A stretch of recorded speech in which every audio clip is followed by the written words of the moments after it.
그러나 의사리베는 이렇게 반응하죠. 아닙니다, 신부님. 저는 사랑에 대해서 다른 생각을 가지고 있습니다.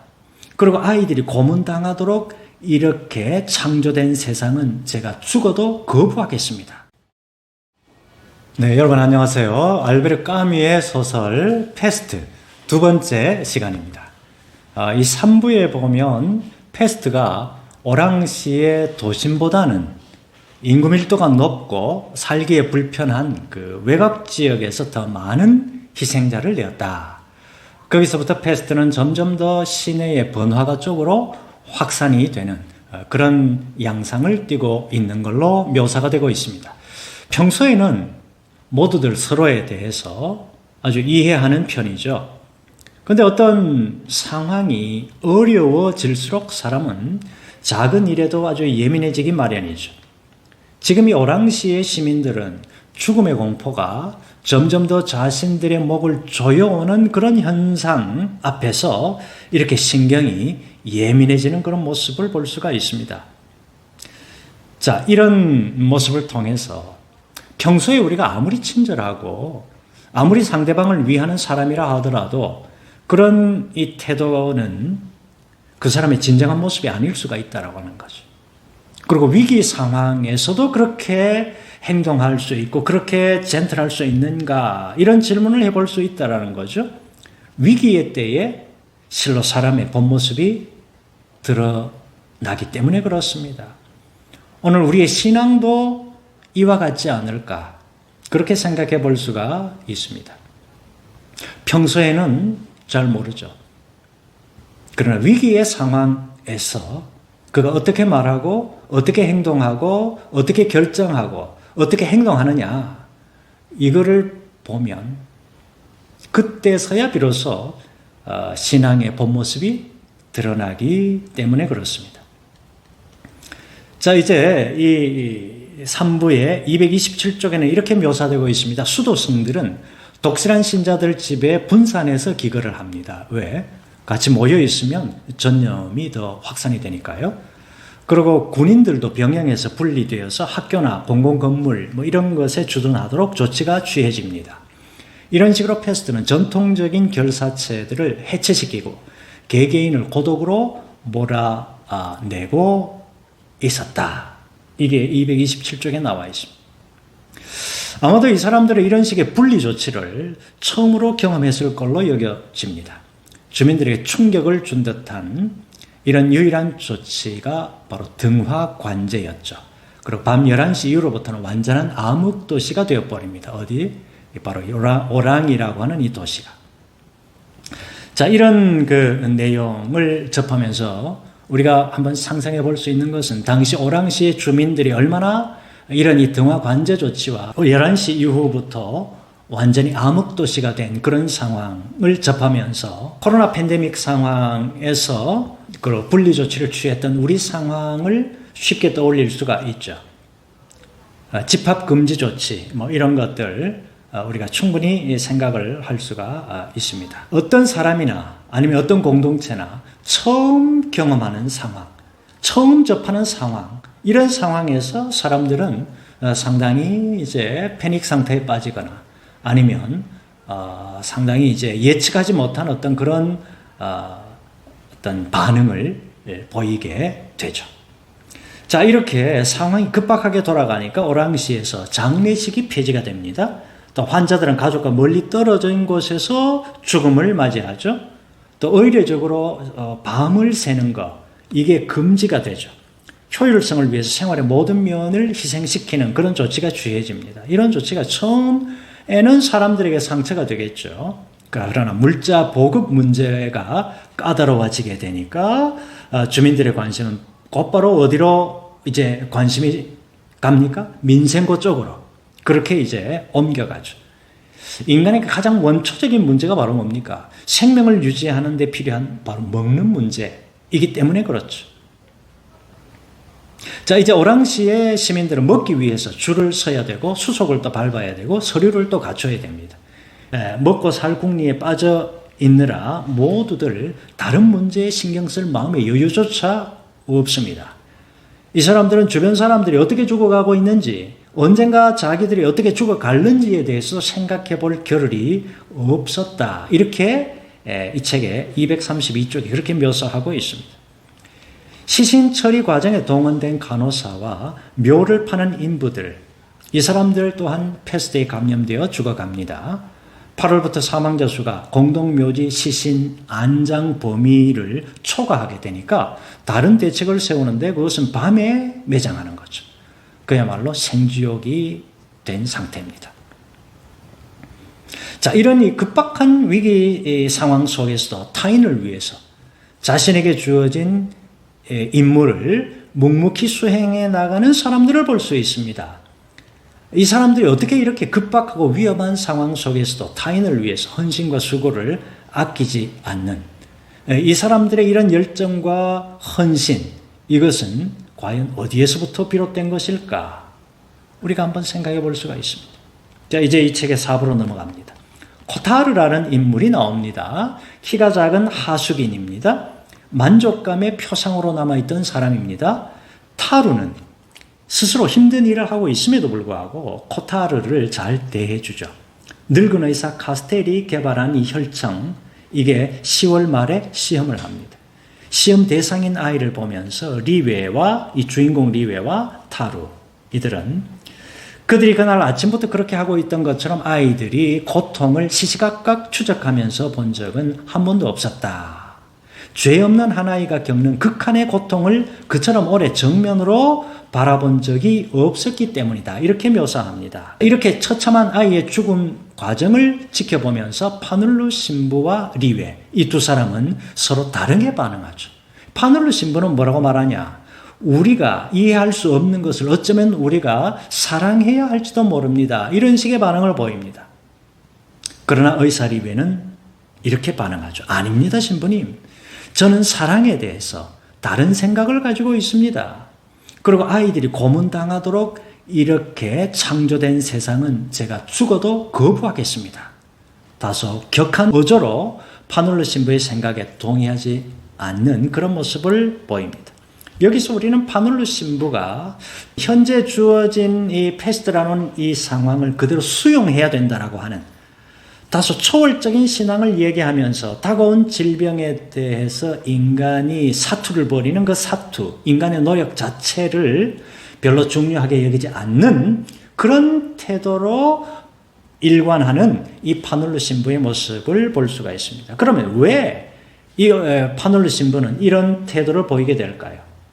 그것은 파눌루 신부가 이 패스트라고 하는 이 전염병의 원인이 오랑시 시민들의 죄 때문이다 라고 확신하고 있었고, 그 오랑시 시민들의 죄에 대한 하나님의 처벌이라고 하는 것, 하나님의 그 처벌에 대해서 인간이 그 처벌을 피하려고 하는 것은 뭐다?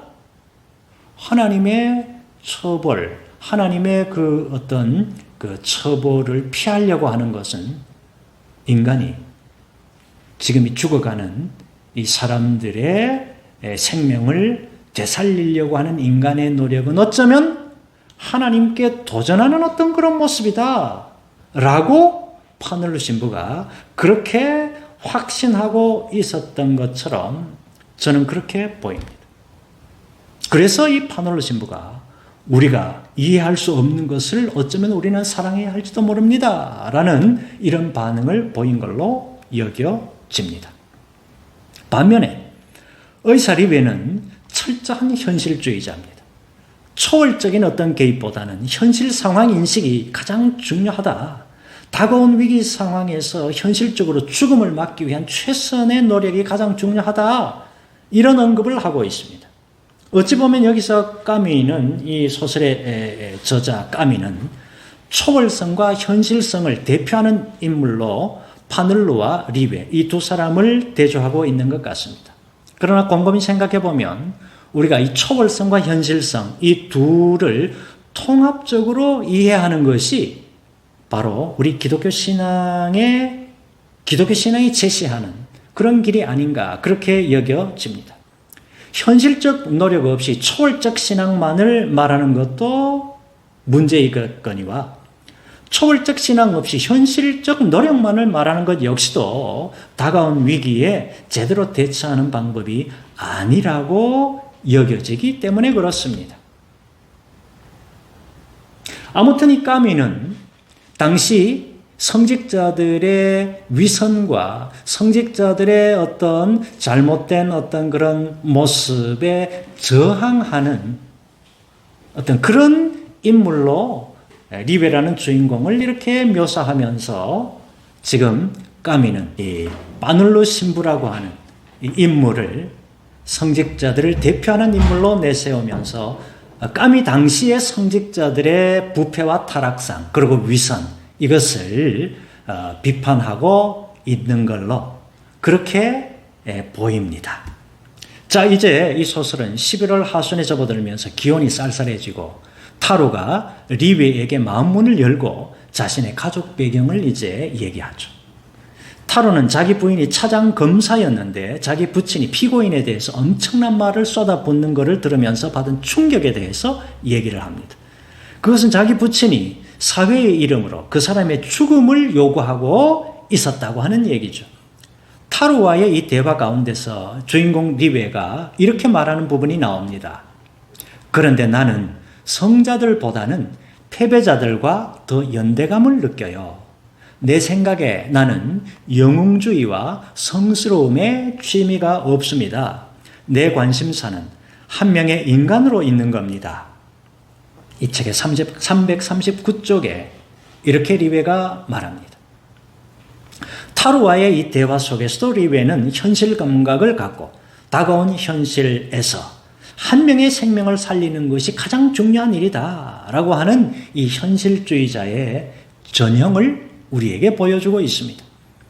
아마도 작가 까미는 주인공 리웨의 입술을 통해서 까미 당시에 현실 삶의 문제 해결에는 무관심으로 일관한 채 하늘의 축복만을 외치고 있던 당시 성직자들의 이 비현실성과 위선 이것을 드러내고 싶었지 않았나 이렇게 생각을 해볼 수가 있습니다. 자, 이제 5부로 넘어갑니다. 이 책의 마지막 5부 패스트의 새로운 희생자들의 수치가 이제 내려갑니다. 그제서야 시민들은 이제 패스트가 종식된 이후에 어떤 식으로 우리의 삶이 재구성될 건가 거기에 대해서 생각하고 이야기하기 시작합니다.